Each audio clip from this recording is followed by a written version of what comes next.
నమస్కారం. సిటీ వార్తలకు స్వాగతం. నూతన శంకర్ విలాస్ ఆర్ఓబీ నిర్మాణం పనులు శరవేగంగా జరుగుతున్నాయి. నగర ప్రజల ట్రాఫిక్ కష్టాలను తొలగించేందుకు కేంద్ర సహాయ మంత్రి పెమ్మసాని చంద్రశేఖర్ 4 లైన్ల శంకర్ విలాస్ ఆర్ఓబీ నిర్మాణ పనులు చేపట్టారు. ఏసీ కాలేజ్ వైపు, తాలూకా వైపు దాదాపుగా పిల్లర్ల నిర్మాణం పూర్తి కావచ్చింది. అయితే రైల్వే ట్రాకులపై ఉన్న పాత బ్రిడ్జిని తొలగించడం సవాలుగా మారింది. అందుకే హెవీ క్రేన్ల సాయంతో బ్రిడ్జి తొలగించే కార్యక్రమం మొదలుపెట్టి పిల్లర్ల మీద ఉన్న పాత బ్రిడ్జిని తొలగించారు. దానిలో భాగంగా రైల్వే ట్రాకుల మధ్య ఉన్న కాంక్రీట్ పిల్లర్లను హెవీ క్రేన్లతో తొలగించే ప్రయత్నం మొదలుపెట్టారు. ఏది ఏమైనా మంత్రి పెమ్మసాని ప్రకటించిన గడువు లోపల నూతన 4 లైన్ల శంకర్ విలాస్ ఆర్ఓబీ నిర్మాణం పూర్తి చేయాలని నగరవాసులు కోరుతున్నారు.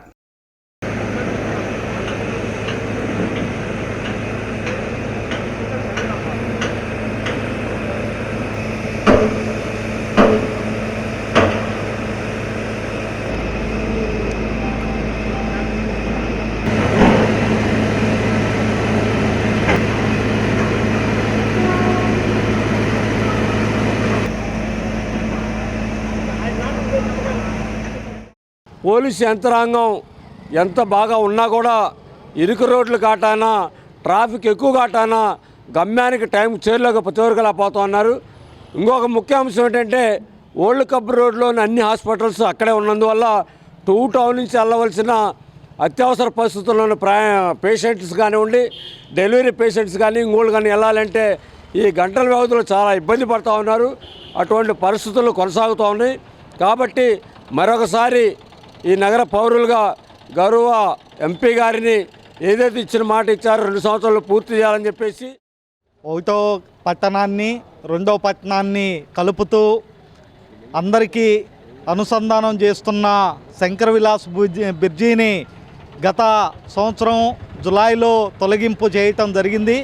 ఇప్పటి వరకు ఆ బ్రిడ్జికి సంబంధించిన పనులు పూర్తి స్థాయిలో చేపట్టకపోవటంపై నగరంలోని ప్రజలు తీవ్ర ట్రాఫిక్ మయంతో చాలా ఇబ్బందులకు గురవుతున్నారు.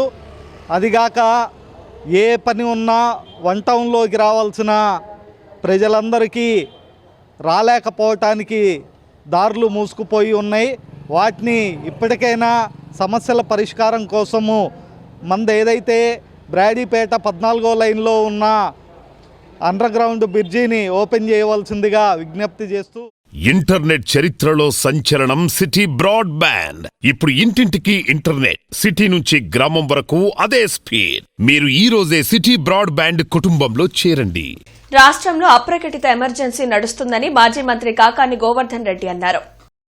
కూటమి ప్రభుత్వ పాలన అధ్వానంగా ఉందని వైసీపీ నేతలు అడుగుతున్న ప్రశ్నలకు సమాధానం చెప్పలేకనే చంద్రబాబు దాడులు చేయిస్తున్నారని ఆరోపించారు. గుంటూరులో మాజీ మంత్రి అంబటి రాంబాబు కుటుంబాన్ని ఆయన పరామర్శించారు. గర్జించే సింహం కన్నా గాయపడ్డ సింహం ప్రమాదం అన్న విషయాన్ని కూటమి నేతలు గుర్తుపెట్టుకోవాలని కాకాని హెచ్చరించారు. రాంబాబు గారు అనేక రకాలైనటువంటి ప్రశ్నలు ఈ ప్రభుత్వానికి సంధిస్తున్నాడు. ఈ ప్రభుత్వాన్ని ప్రశ్నిస్తున్నాడు. చంద్రబాబు నాయుడు చేసినటువంటి మోసాల మీద అయితేమి, చంద్రబాబు నాయుడు ఇచ్చినటువంటి హామీల మీద అయితేమి, చంద్రబాబు నాయుడు చేస్తున్నటువంటి విధానాల అయితేమి, చంద్రబాబు నాయుడు బొక్కుతున్నటువంటి అబద్ధాల విషయంలో కానీ, చంద్రబాబు నాయుడు గారు పాల్పడుతున్నటువంటి అవినీతి విషయంలో కానీ ప్రభుత్వం అన్నిటిని ప్రతిరోజు ప్రశ్నిస్తున్నారు. అటు చంద్రబాబు నాయుడు గారిని ప్రశ్నిస్తాడు, ఉప ముఖ్యమంత్రి ఉన్నటువంటి పవన్ కళ్యాణ్ గారిని ప్రశ్నిస్తాడు. సంబంధిత మంత్రులను ఎవరైనా సరే ఈరోజు వాళ్ళకి సంబంధించి ప్రశ్నించడం అనేటువంటిది ఆయన తత్వం, ఆయనకున్నటువంటి అలవాటు. ఈరోజు ఆయన ప్రశ్నిస్తున్నాడు, మీరు ఇరకాటంలో పడుతున్నారు, వాటికి రాజకీయంగా సమాధానం చెప్పలేనటువంటి పరిస్థితిలో ఉన్నారు. కాబట్టి మీరు ఈ రోజు ఒక పోలీసును ప్రయోగించి ఇళ్ల మీద దాడులు చేయించి ఈ నెల 12న జరిగే సార్వత్రిక సమ్మెను అన్ని కార్మిక, ఉద్యోగ, రైతు సంఘాలు జయప్రదం చేయాలని సిపిఐ నేత జంగాల అజయ్ కుమార్ కోరారు. పోరాడి సాధించుకున్న కార్మిక చట్టాలను మోడీ ప్రభుత్వం 4 లేబర్ కోడ్లుగా మార్చి కార్మికుల శ్రమను కార్పొరేట్ శక్తులకు దోచిపెట్టాలని చూడటం దుర్మార్గమన్నారు. మహాత్మాగాంధీ జాతీయ గ్రామీణ ఉపాధి హామీ పథకం పేరును మార్చాల్సిన అవసరం ఏమొచ్చిందని ప్రశ్నించారు. అలాగే ఫిబ్రవరి 14న మెడికల్ మాఫియాకు వ్యతిరేకంగా సిపిఐ ఆందోళన చేపడుతుందని తెలిపారు. కొత్తపేటలోని సిపిఐ కార్యాలయంలో అరుణ్ కుమార్తో కలిసి జంగాల మీడియాతో మాట్లాడారు. ఈ నెల 12వ తేదీన దేశవ్యాప్తంగా అన్ని కార్మిక సంఘాలు, ఉద్యోగ సంఘాలు కలిపి సార్వత్రిక సమ్మెని పిలుపునివ్వటం అనేది జరిగింది. ఈ సార్వత్రిక సమ్మె పిలుపునివ్వటంలో ప్రధానమైనటువంటి కారణం నరేంద్ర మోడీ వచ్చిన తర్వాత ఈ దేశంలో ఉన్నటువంటి కార్మిక వర్గం పైన పగబట్టినట్టుగా వ్యవహరిస్తూ దేశంలో ఉన్నటువంటి ఆర్థిక పారిశ్రామిక రంగాల్ని కార్మిక రంగాన్ని అంబానీకి అదానీకి తారాదత్తం చేసేటటువంటి పద్ధతుల్లో 29 కార్మిక చట్టాలను రద్దు చేసి కేవలం 4 లేబర్ కోడ్లుగా తయారు చేయటం అనేది జరిగింది. ఈ లేబర్ కోడ్ల ప్రకారం అయితే 100 మంది ఉంటే సంఘం పెట్టుకునేటటువంటి హక్కు ఉన్నటువంటిది 300 మంది కావాలి. సమ్మె చేసేటటువంటి హక్కు హరించబడుతుంది. యజమాని దయాదాక్షిణ్యాల మీద ఆధారపడి బతికేటటువంటి దుర్మార్గం దుస్థితి ఈ దేశ కార్మిక వర్గానికి ఉద్యోగులకి ఏర్పడే ప్రమాదం ఉంది. చర్మ వ్యాధుల ఉచిత వైద్య శిబిరం శాస్త్రీయ అవగాహన కార్యక్రమం SHO సమావేశ మందిరంలో జరిగింది. బ్రాడీపేటలోని SHO సమావేశ మందిరంలో జరిగిన అవగాహన సభలో ప్రముఖ చర్మ వ్యాధుల నిపుణులు డాక్టర్ అమర్ ప్రసంగించారు. మధుమేహ బాధితుల్లో రక్తంలో షుగర్ శాతం అసాధారణంగా అధికంగా ఉండడం వల్ల అనేక సూక్ష్మజీవులు రకరకాల చర్మ వ్యాధులకు కారణమవుతాయని తెలిపారు. రక్తంలో షుగర్ శాతంలో వచ్చే హెచ్చుతగ్గులు రోగనిరోధక శక్తిపై ప్రభావం చూపుతాయన్నారు. ప్రజలు చర్మ వ్యాధులను నిర్లక్ష్యం చేయరాదన్నారు. నిపుణులైన వైద్యుల సలహా లేకుండా చర్మ వ్యాధులకు మందులు వాడడం ఎంతమాత్రం మంచిది కాదన్నారు. ఈ కార్యక్రమంలో డాక్టర్ టి సేవాకుమార్, ధనుంజయ రెడ్డి, మేకల రామారావు, చల్లా శివాజీ, నిర్మలారాణి, డాక్టర్ చైతన్య తదితరులు పాల్గొన్నారు. ప్రతి నెల 2వ ఆదివారం ఒక వైద్య శిబిరాన్ని ఏర్పాటు చేయడం జరుగుతుంది. ఈ వైద్య శిబిరాల యొక్క ప్రథమ లక్ష్యం ఏమిటంటే ఏదైతే మనం ప్రజలు వాళ్ళు పడుతున్న ఇబ్బందుల్ని లేదా వాళ్ళకు వచ్చే రోగాల్ని ముందు దశలో మనం ఐడెంటిఫై చేయగలిగితే ఆ దిశగా వాళ్ళు డాక్టర్స్ దగ్గర తొలి దశలోనే వైద్యం తీసుకోగలిగితే ఈ జబ్బును మనం తొందరగా అధిగమించనే ఉద్దేశంతో దాదాపుగా SHO స్థాపించినప్పటి నుంచి ఈ కార్యక్రమాలు నిర్వహించడం జరుగుతుంది. ఈరోజు అందులో భాగంగా మనకి డాక్టర్ డి అమర్ చర్మ వ్యాధుల వైద్య నిపుణులు ఉన్నారు. మధుమేహ బాధితులు, అదేవిధంగా బ్లడ్ ప్రెషర్ ఉన్నటువంటి బాధితుల్లో ఈ చర్మ సంబంధిత వ్యాధులు నిర్లక్ష్యం చేస్తే కనుక వాళ్ళు ఎదుర్కొనే ఇబ్బందుల గురించి డాక్టర్ అమర్ గారు ఇక్కడ అవగాహన శిబిరం నిర్వహించి అదేవిధంగా ఇక్కడికి వచ్చినటువంటి రోగులకు ఉచితంగా వైద్యం అందిస్తున్నారు. మేము ప్రతి నెల నిరంతరంగా మా సమయాన్ని వెచ్చించి మరీ చేస్తున్న ఈ కార్యక్రమాన్ని ప్రజలు వినియోగించుకోవాలని. నల్లచెరువు ఎత్రోడ్ సెంటర్ సమీపంలోని హజరత్ సయ్యద్ షా మొహియుద్దీన్ బాద్షా ఖాదిరి ఓలియా 316వ ఉర్సు మహోత్సవాలు ఈ నెల 10 నుండి 12 వరకు జరగనున్నాయి. కార్యక్రమానికి సంబంధించిన పోస్టర్ను దర్గా పీఠాధిపతి పీర్ సయ్యద్ షా సులేమాన్ ఖాదిరి అల్ గిలానీ ఆవిష్కరించారు. రాష్ట్రం నలుమూలల నుండి విచ్చేసిన భక్తులకు భోజన వసతిని ఏర్పాటు చేసినట్లు తెలిపారు. हुजूर मोहिउद्दीन बादशाह औलिया रहमतुल्लाह अलैह जद्द करीम हज़रत हुजूर गौस पाक की बारगाह इज़्ज़त से हुजूर मोहिउद्दीन बादशाह औलिया रहमतुल्लाह अलैह का सिलसिला जारी और सारी गुंटूर शरीफ में सरकार जद्द करीम कुतुब गुंटूर सैयद शाह मोहिउद्दीन बादशाह औलिया रहमतुल्लाह अलैह का संदल शरीफ 316वां स्टार्ट होने जा रहा है। आप तमाम से गुजारिश है आप लोग सब तशरीफ़ लाइए, इंशाअल्लाहुल अज़ीम ये सवाब दारैन हासिल करिए। दादा हज़रत परदादा सरकार दादा हज़रत सैयद शाह असदुल्लाह खादिर रहमतुल्लाह अलैह का भी संदल है, वो 92 संदल हज़रत का संदल के साथ में संदल मिलाया जाएगा। आप तमाम से गुजारिश है सब तशरीफ़ लाइए, सवाब दारैन हासिल करिए। अल्हम्दुलिल्लाह मैं दावतनामा सज्जादा नशीन और हुजूर गौसुल आज़म కొండవీడు ఉత్సవ శోభను సంతరించుకుంది. కేంద్ర రాష్ట్ర మంత్రులు, ఎమ్మెల్యేలు, ఉన్నతాధికారుల రాకతో కొండవీడు ఫెస్ట్ 2026 అట్టహాసంగా ప్రారంభమయ్యాయి. పర్యాటకులు, సందర్శకులకు ఇబ్బందులు కలగకుండా ఎక్కడికక్కడ ఏర్పాట్లు, సౌకర్యాలు సమకూర్చడంతో తొలి రోజు కార్యక్రమాలు విజయవంతంగా సాగాయి. కాగా ఉత్సవాలను శనివారం ఉదయం కేంద్ర సహాయ మంత్రి డాక్టర్ పెమ్మసాని చంద్రశేఖర్, రాష్ట్ర దేవాదాయ శాఖ మంత్రి ఆనం రామనారాయణ రెడ్డి, ఎంపీ లావు శ్రీకృష్ణదేవరాయలు, ఎమ్మెల్యే ప్రతిపాటి పుల్లారావు ప్రారంభించారు. తొలుత చారిత్రక కట్టడాలను, గొలుసుకట్టు చెరువులను, శాండ్ ఆర్ట్, ఫ్లవర్ షో, గ్యాలరీలను వారు పరిశీలించారు. వేదుళ్లు చెరువులో బోటింగ్ చేశారు.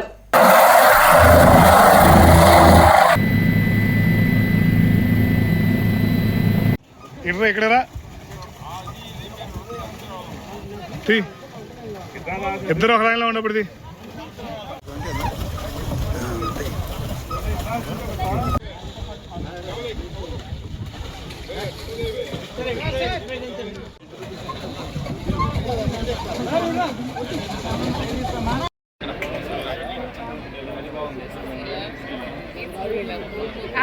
మేము అనుకున్నది ఏమిటి అంటే ఇక్కడ ఇంత ఫారెస్ట్ ల్యాండ్ ఉంది కాబట్టి దీంట్లో మనం ఒక జూ ప్రతిపాదన పెడదాము కేంద్ర ప్రభుత్వం వైపు నుంచి అనే ఒక ఆలోచనతో ఉన్నాము. అది తీసుకొని వస్తే ఇక్కడ కూడా ఒక జూ ఒక ఏర్పరచుకుంటే దాని గురించి కూడా వస్తారు, ఇలా పిల్లలు కానీ అందరూ కూడా వస్తారనే ఉద్దేశంతో ఉన్నాం. అలాగే ఇప్పటికే చెప్పారు కూడా, ఇది ఏదైతే ఇక్కడ ఎకో టూరిజం డెవలప్ చేయడం అనేది ఈ రోజు నుంచి కాదు, 6-7 సంవత్సరాల నుంచి కూడా మీ ఎమ్మెల్యే గారు మాట్లాడుతూనే ఉన్నారు, చెప్తూనే ఉన్నారు, ఆయన ప్రయత్నం చేస్తూనే ఉన్నారు. కానీ దానికి కొద్దిగా ప్రైవేట్ వాళ్ళు ముందుకు రావాలి, వారి వైపు నుంచి కూడా కొద్దిగా వాళ్ళని తీసుకుని రావాలి. దానికి సంబంధించి ఏదైతే ఇవాళ జల కళ 364 రోజులు ఇక్కడ కలిసేటట్టు, ఒక చెరువు తర్వాత ఒక చెరువు నిండేటట్లు ఎవరిచ్చిన టెక్నాలజీ ఇది? ఉందా? శాస్త్రవేత్తలు ఉన్నారా ఆనాడు?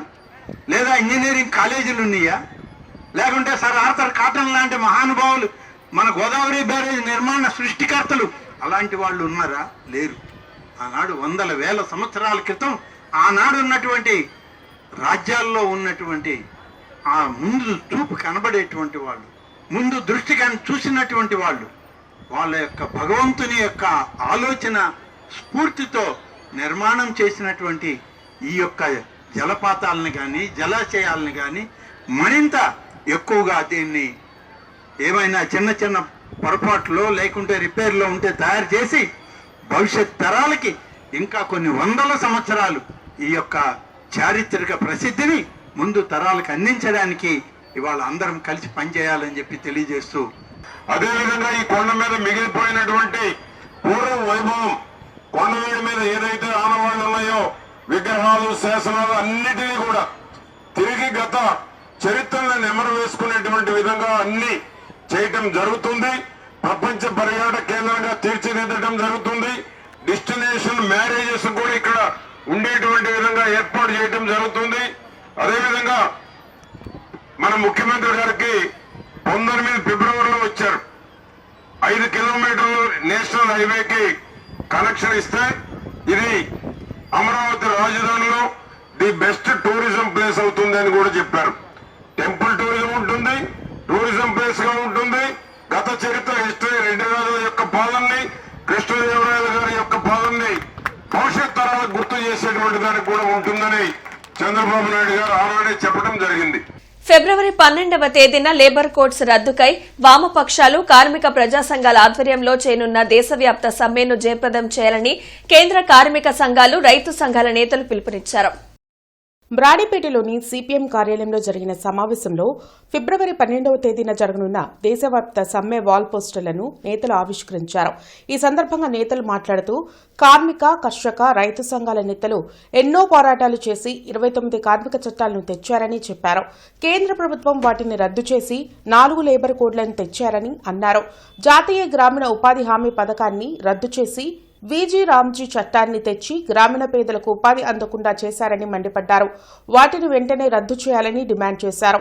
ఈ కార్యక్రమంలో రావుల అంజిబాబు, మేడా హనుమంతరావు, దండా లక్ష్మీనారాయణ, రాష్ట్ర నాయకులు దేవా, కె శ్రీనివాసరావు, కంచుమాటి అజయ్ కుమార్, మేకల రవికుమార్, పచ్చల శివాజీ, విఠల్ రెడ్డి, ఉల్లిగడ్డ నాగేశ్వరరావు పాల్గొన్నారు. ఫిబ్రవరి 12వ తారీఖున దేశవ్యాప్తంగా సమ్మె జరుగుతుంది. ఈ లేబర్ కోడ్స్ కనుక ఇంప్లిమెంటేషన్ అయితే కార్మికులు ఆధునిక బానిసలుగా మారుతారు. ఈరోజున్న 8 గంటల పని పూర్తిగా రద్దు అవుతుంది. 12 గంటలు చేయించుకునే విధంగా ఈరోజు ఈ లేబర్ కోడ్స్లో చేశారు. అదేవిధంగా నవంబర్ 21, 2025న ఈ లేబర్ కోడ్స్ని నోటిఫై చేస్తూ కేంద్ర ప్రభుత్వం అసంఘటిత రంగ కార్మికులకు స్వర్గం వస్తుందన్నట్టుగా ప్రచారం చేసింది. కానీ ఇంతవరకు ఈ లేబర్ కోడ్స్లో కార్మికులకు అనుకూలమైన ఏ విధానం లేదు. ఈరోజు మహిళలు కూడా నైట్ షిఫ్ట్లో ఇష్టం ఉన్నా లేకపోయినా బలవంతంగా చేయించే విధంగా చేస్తున్నారు. పార్లమెంటు ఏదో వాళ్ళ సొంత భవనంలాగా, వాళ్ళ సొంత ఇల్లులాగా ప్రజల అభిప్రాయం లేకుండా ఒక కొత్త చట్టాలను తీసుకొచ్చేసి ఒక ప్రజా వ్యతిరేకమైనటువంటి విధానాలని అవలంబిస్తూ ఉన్నారు. మనం చూస్తూనే ఉన్నాం. 44 కార్మిక చట్టాలు ఎన్నో త్యాగాలు చేసి కార్మికులు సాధించుకుంటే ఆ కార్మిక చట్టాల్లో 29 చట్టాలను రద్దు చేసి మేము 4 లేబర్ కోడ్లుగా తీసుకొస్తున్నాము. కార్పొరేట్ సంస్థలకి, అదానీకి, అంబానీకి మీరు వాళ్ళు సేవకులుగా ఉండండి, వాళ్ళు ఏది చెబితే అది మీరు అంగీకరించండి, మీకు సంఘం పెట్టుకునే హక్కు లేదు అని ఒక దుర్మార్గపూరితమైనటువంటి విధానాలతోటి ఈరోజు పార్లమెంట్ని వాళ్ళకు అనుకూలంగా మార్చుకుని చట్టాలు చేస్తున్నారు. షుగర్ వ్యాధి పట్ల అవగాహన కలిగించేందుకు అవగాహన సంస్థ కార్యాలయంలో ఆరోగ్య సభ జరిగింది. అరండల్పేటలోని అవగాహన సంస్థ కార్యాలయంలో జరిగిన అవగాహన సభలో ప్రముఖ ఎండోక్రైనాలజిస్ట్ డాక్టర్ జొన్నాబట్ల కశ్యప ప్రసంగించారు. నేటి సమాజంలో అనేక మంది షుగర్ వ్యాధి బారిన పడుతున్నారని తెలిపారు. శరీరంలో సరైన రీతిలో ఇన్సులిన్ ఉత్పత్తి జరిగిన కండరాల్లోని కణజాలానికి అందకపోవడం వలని షుగర్ వ్యాధితో ఇబ్బందులు పడుతున్నారని చెప్పారు. ప్రతి ఒక్కరూ షుగర్ వ్యాధి పట్ల అవగాహన కలిగి తరచూ వైద్యుని సూచనలతో మందులు వాడుకోవాలని సూచించారు. ఈ కార్యక్రమంలో సాయిరాం, చల్ల అంజురెడ్డి, ఉమ్మడిశెట్టి సాగర్ తదితరులు పాల్గొన్నారు. ప్రోటీన్లు అనేవి బిల్డింగ్ బ్లాక్స్, ఇటుకలు, సిమెంట్ లాంటివి. బాడీని కన్స్ట్రక్ట్ చేయాలంటే ప్రోటీన్లు కావాలి. కొవ్వులు అనేవి స్టోరేజ్కి సంబంధించినవి అండ్ కొంత పార్ట్ కన్స్ట్రక్షన్ లో కూడా పాల్గొంటాయి అన్నమాట. ఈ మూడు మెయిన్ తెలుసుకున్నారు కాబట్టి ఇప్పుడు ఎనర్జీ మన పిండి పదార్థాలు తిన్న తర్వాత రక్తంలోకి పిండి పదార్థాలు వచ్చినాయి. ఎనర్జీ ఎక్కడ కావాలి? ప్రతి కణంలో కావాలి. శరీరంలో ఉన్న ప్రతి కణంలో ఎనర్జీ కావాలి. ఆ ఎనర్జీ కావాలంటే రక్తంలో ఉన్న షుగరు సెల్ లోపలికి వెళ్ళాలి. సెల్ లోపలికి వెళ్ళగలగాలి అంటే ఒకే ఒక హార్మోన్ ఉంటుంది. ఆ హార్మోన్ ఇన్సులిన్. ఈ హార్మోన్ మాత్రమే రక్తంలో ఉన్న షుగర్ని తీసుకెళ్ళి శరీరంలో ఉన్న కణాల్లోకి నడుస్తుంది. కణాల లోపల అది బర్న్ అయ్యి మనకి శక్తిని అందజేస్తుంది అన్నమాట. షుగర్ వ్యాధి అంటే ఏముంటుందంటే సింపుల్. ఈ ఇన్సులిన్ లేకపోవటం కానీ ఈ ఇన్సులిన్ పనిచేయకపోవటం కానీ. ఇంటర్నెట్ చరిత్రలో సంచలనం సిటీ బ్రాడ్బ్యాండ్. ఇప్పుడు ఇంటింటికి ఇంటర్నెట్, సిటీ నుంచి గ్రామం వరకు అదే స్పీడ్. మీరు ఈ రోజే సిటీ బ్రాడ్బ్యాండ్ కుటుంబంలో చేరండి. శ్రీరామనవమి సందర్భంగా మార్చి 27న గుంటూరులో శ్రీరామనవమి శోభాయాత్ర జరగనుంది. ఉత్సవ సమితి సభ్యులు, నగర ప్రముఖులు బృందావన గార్డెన్స్ వెంకటేశ్వర స్వామి దేవస్థానంలో ఉత్సవ పోస్టర్లను ఆదివారం ఆవిష్కరించారు. వెంకటేశ్వర స్వామి దేవస్థానం నుండి ఈ యాత్ర ప్రారంభమవుతుందని చెప్పారు. హిందూ చైతన్య వేదిక రాష్ట్ర అధ్యక్షుడు వెంగళరావు, బీజేపీ జిల్లా అధ్యక్షుడు తిరుపతిరావు, జనసేన జిల్లా అధ్యక్షుడు గాది వెంకటేశ్వరరావు, ఉత్సవ సమితి గౌరవ అధ్యక్షుడు లోకేష్ గుప్తా, సమితి సభ్యులు వేణుగోపాల్, బ్రహ్మారెడ్డి, ఫణీంద్ర తదితరులు పాల్గొని మాట్లాడారు. శ్రీరామనవమి శోభాయాత్ర శ్రీరామ ఉత్సవ సమితి తరపున 9వ ఈ కార్యక్రమం నిర్వహిస్తున్నాము.